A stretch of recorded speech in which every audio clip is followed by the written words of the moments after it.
Here's a Cajun that was already squashing snakes in Louisiana. Now he gets to do it again in the Army. Here's a look at the brand new Hiya Toys G.I. Joe Exquisite mini series, Gung-Ho.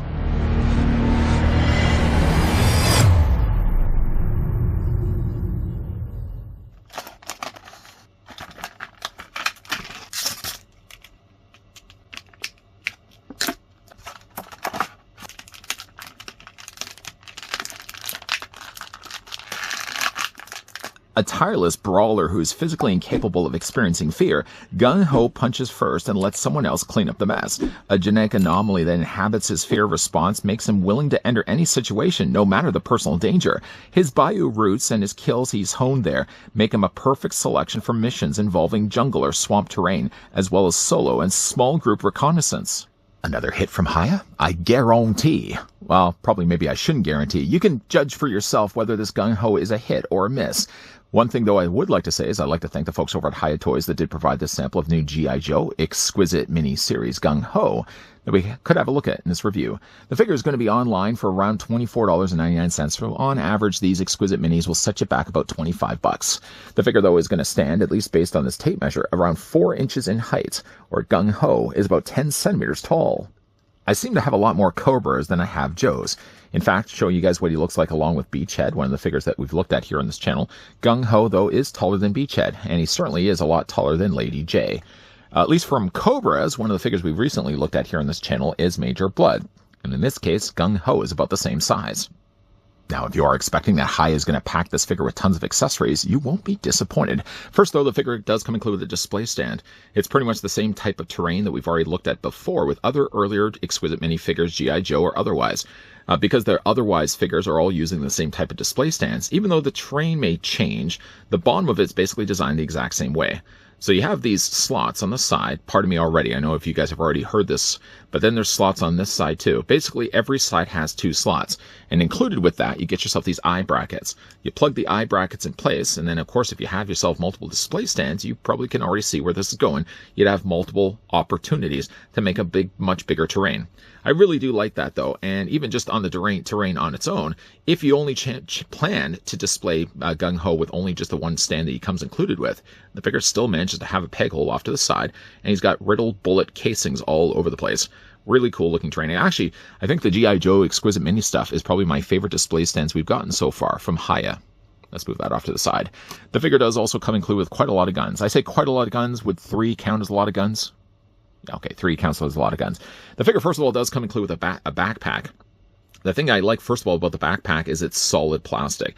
There's a peg here, and obviously that's going to plug onto the back of Gung-Ho's torso. But if you flip around to the front, he's then got these slots on the sides. One on this side, one on this side, and then one down below.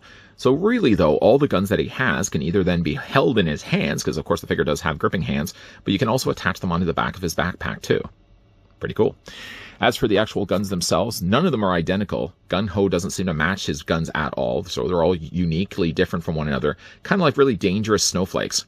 One gun down below here looks more like a shotgun. It's been cast here in black plastic. So you guys, that will show you what that looks like. No paint at all, it seems, on any of these guns. Then you've got yourself a little bit more of a higher-end military weapon. Not really sure the name necessarily of this. A little more futuristic in design. And then you've also got this one here. The thing I like about this one is, while it's a little harder to actually turn it, there's actually a part that is movable. Maybe you can see, by the way, I guess this would be like more of a rocket launcher or grenade launcher.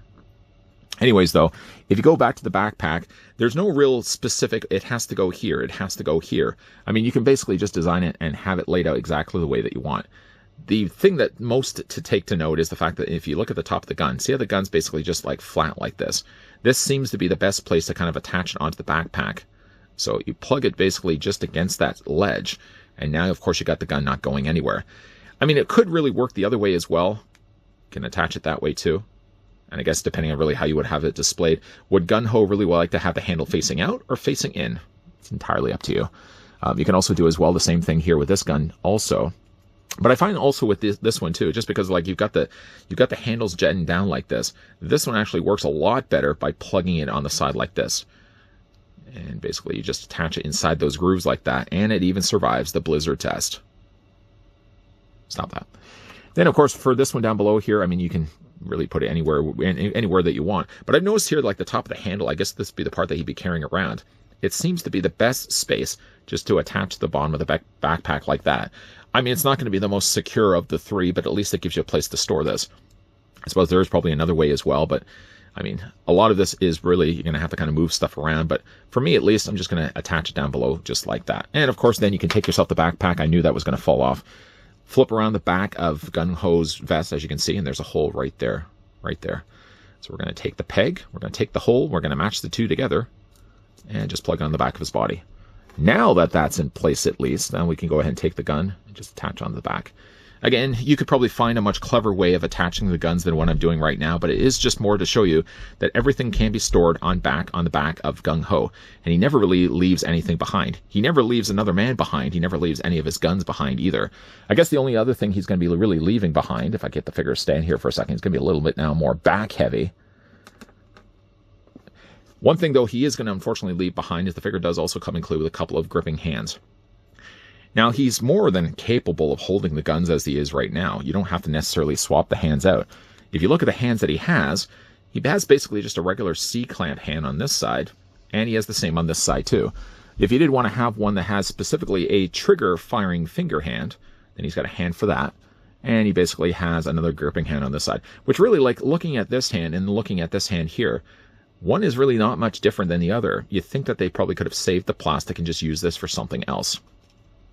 Let's go ahead and remove the backpack for right now, just to also show you as well. Let's just take these guns. And to show you that with the hands that he has now, the thing you have to also worry about is that the hands don't come unpegged from the rest of the forearms. Basically, just take the guns in his hands, plug that in place. Now Gung-Ho has his guns. Now, of course, you can also just rinse and repeat and do the exact same thing on the other side as well. Plug that in place. And I feel like in a case like this, I don't think that I'm looking at this and thinking necessarily right away, oh, like Gung-Ho has too large of a grip. I think that was one of the issues. Which was the figure that we recently had a look at? Was it Major Blood? Maybe it was Major Blood. No, it was another figure. I can't think of which one it was right at the moment. But there was a figure that specifically, oh, it was Baroness. Baroness had, I felt, a handle that was way too big to hold. At least with Gung-Ho, you're not going to have that issue. Just, though, be careful. Let's just remove the guns here. We'll put the hands back in place. The one thing, though, with these hands and the size of the pegs that you're dealing with, frequently you may find yourself with the hands popping off. Again, you're just going to pop them back in place. While I'm doing this, though, you may have already noticed, though, that the figure does have a removable hat. And it's only removable by the fact that I just dropped it. Where is it? It's down below here. Bear with me. There it is. There it is. In a similar way of Major Blood also had a removable helmet. Gung-Ho also has that as well. Basically just attached on top of his head. This may be one thing that you're going to find yourself losing a lot. I've actually dropped this hat I don't know how many times already. The hat is more friction force than anything else. And it's funny, though, enough that we're looking at also Gung-Ho. And let's just bring in Major Blood here.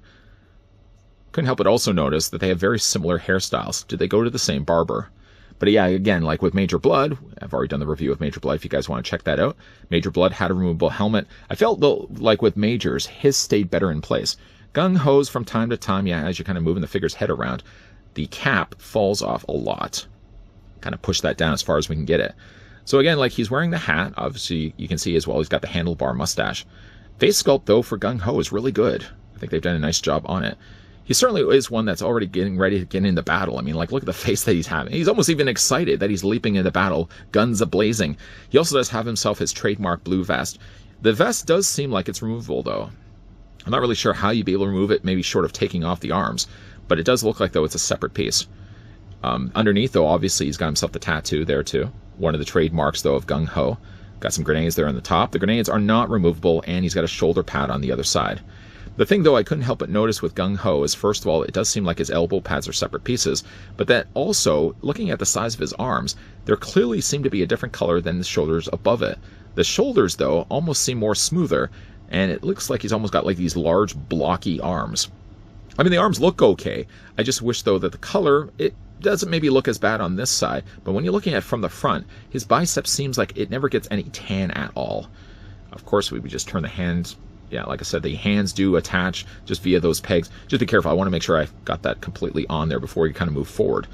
Underneath his vest, also, you can see he's got himself the belt buckle there with his belt. And he's also got himself what maybe seems to be like some grenades on the sides of his leg. His kneecaps, Shin guards down below. Yeah, it's a nice looking Gung-Ho. I don't really have any complaints with the figure. Maybe, yeah, his arms are a little on the bulkier side, but that's not a bad thing at all, considering the character that we're looking at. Now for the articulation here for Gung-Ho, we're going to start first, obviously, with his head. As I'm doing this, I want to make sure I'm not going to inadvertently pop the cap off. But the head is on a ball joint, so it can rotate back and forth. The head can look up, the head can look down, and you can also move it back and forth as well. As for the arms, they come out at a full T pose. That's on both sides. You can move the arm forward. You can move the arm back. Swivel there at the bicep. The figure does also have only just a single hinge in the elbow. The hands do also rotate all the way around. Careful, careful, careful, careful. And his upper torso is going to be on a ball joint. You can also see as well a very generous ball joint down below in his abdomen area too. His legs do split out. With a lot of these Exquisite minis as well, you can also pop the legs lower down too, so if you want to have him in a seated position. Just simply a case of popping it back in place when you're done. Swivel at the top of the thigh. The figure does also have a double hinge on the knee. No articulation down below here for the boot, but at least he does have an ankle pivot, an ankle rocker. And yeah, the figure does already have, mentioned, I'm sure already, because we were, of course, talking about the display stands, Gung-Ho does have, though, peg holes on the bottoms of his feet. A welcome addition, because like up to this point, I think really the Joes were completely outgunned, outnumbered by all the Cobras that we've already gotten so far. It's nice to finally have a little bit more G.I. Joes, though, to the ranks. And Gung-Ho, though, is a welcome addition, one of the OGs of G.I. Joe. Going along to be displayed here with Beachhead, and then, of course, bringing in Lady J. I think he brings a lot to the table that was already probably brought to the table when there was the Classified series of Gung-Ho. A lot of the similar colors. Of course, he does have, of course, still that tattoo on the front of his body. One thing I really like about him is also that he comes included with a backpack, and also that he comes with plenty of firepower. I mean, considering he has 3 guns, he may not even need to have the 3 guns, but at least he's got Joes on either side that he can share around with. Apparently, the display stand can't even contain Gung-Ho. I'm only really using the peg there just to help prevent the figure from falling over, especially when he's rotating like this. Now, I've got him actually packed with plenty of firepower. He has 1 gun in both of his hands and actually has the other ones packed on the back of his pack. One thing, though, I do really like about the G.I. Joes, especially with what Hiya has been doing with them, is they do seem to think a lot about where things are going to be stored. That you can't just necessarily put a gun in one of his hands and then think to yourself, oh, I'm going to have to put all the rest of the accessories into a bag somewhere. Most of the time, all the time it seems, there's always seems to be a place to store the accessories, so Hiya seems to really think things out. I mean, certainly when it comes to detailing this guy, he looks just like classic Gung-Ho, down to his blue vest and the tattoo he has adorned on the front of his chest. The head sculpt looks pretty close to like the OG look to the character. One thing though, especially with the cap is more friction forced, and even then, you're probably going to find yourself having the hat pop off a couple of times when you're trying to move the head around. Still though, it's a simple fix. He doesn't have at least a peg on the top of his head. That was one of the issues with like Baroness, for example. He seems to also go to the same barber as Major Blood. A big thank you again to the folks over at Hiya Toys that did provide the sample of the brand new G.I. Joe Exquisite mini series Gung-Ho that we had the chance to have a look in this review. What do you guys think of the figure? Is this one that you're going to be picking up, or is this one going to be a pass? If in the meantime, though, you guys did also enjoy this video, you can do it a salt and throw it a like. You guys want to stick around for more so? I hope so. You can hit that subscribe, you can turn on the bell, and of course, you can always come back. As always, thanks for watching. See you guys next time.